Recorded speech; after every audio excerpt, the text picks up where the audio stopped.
When somebody's looking to purchase a home in Silicon Valley, one thing that doesn't always come up is, believe it or not, is actually the cost, right? So you can wrap your head around an idea of a home being a value of 1.6, 1.7, 2 million, 2.5, 5 or 6 million dollars. But until the rubber meets the road, so to speak, it's very difficult to really engage with those numbers.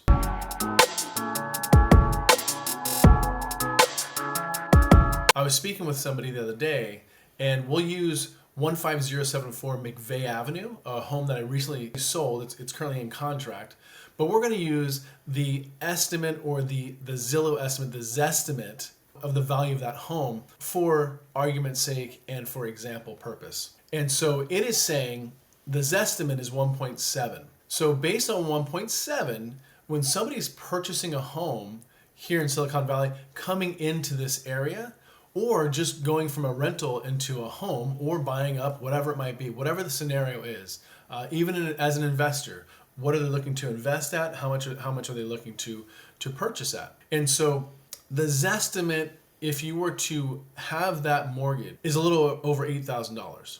And so $8,107 is the actual number that Zillow gives as an estimate for the mortgage payment.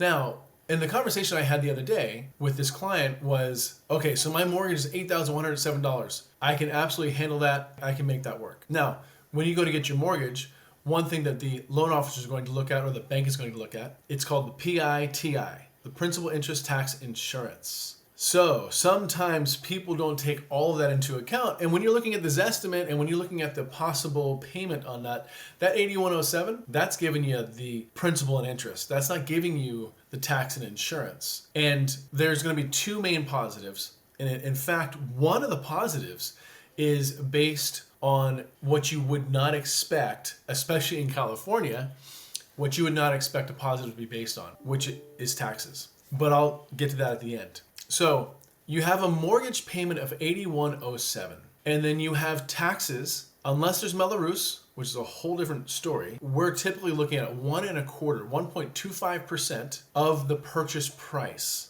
So on 1.7, the monthly taxes are $1,770 a month. Okay, so now I wrapped my head around the taxes and I've wrapped my head around the mortgage payment. Perfect. What's next, Spinella? Well, what's next, I gotta tell you, is the insurance. So if you were to take an average home in Silicon Valley, the insurance would be about $125 a month. And so at $125 a month, now you have got on the mortgage, on the taxes, and on the insurance, you're just capping at $10K. So $10,000 is what you're standing at right now. So from there, now you need to take into account, how are you gonna stay comfortable in the home?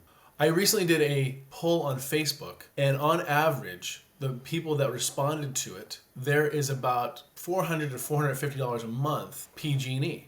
If you have solar, that does help, but on average, you're looking at $400 to $450 a month. One more thing, even when you're living in the home, you gotta eat. And so in California, if you're looking at the restaurants, the staff, they're typically starting around $20 an hour.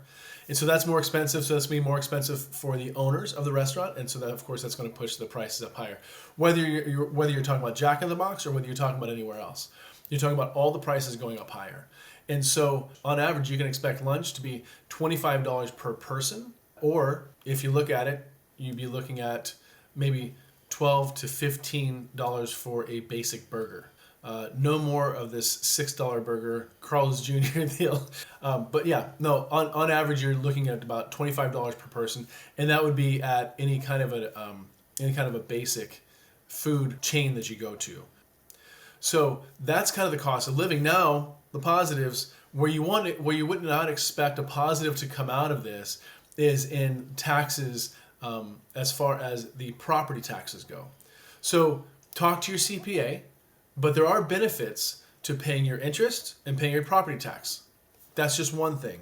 Another benefit is if you get solar, that will help to bring your cost of your monthly utility bills down. Now, one of the benefits to taxes is going to be that in California, we have what's called Proposition 13. Back in the late 70s, early 80s, Proposition 13 was actually put into place by a gentleman who lived in Los Angeles, and he lobbied for it for a very long time. And Proposition 13, what that means, or what Proposition 13 does, is it allows you to pay your base taxes. So for example, the $1770 on McVeigh, a monthly basis going year over year, will actually not go up more than 2% per year, regardless of what the property value appreciates to. So the $1770 monthly tax on McVeigh will not go higher than 2% per year, regardless of what the value of McVeigh does go to. So let's say that the home is purchased at 1.7, and let's say that it is reassessed at 2.4 the following year. That 1770 will not go up more than 2% per year, meaning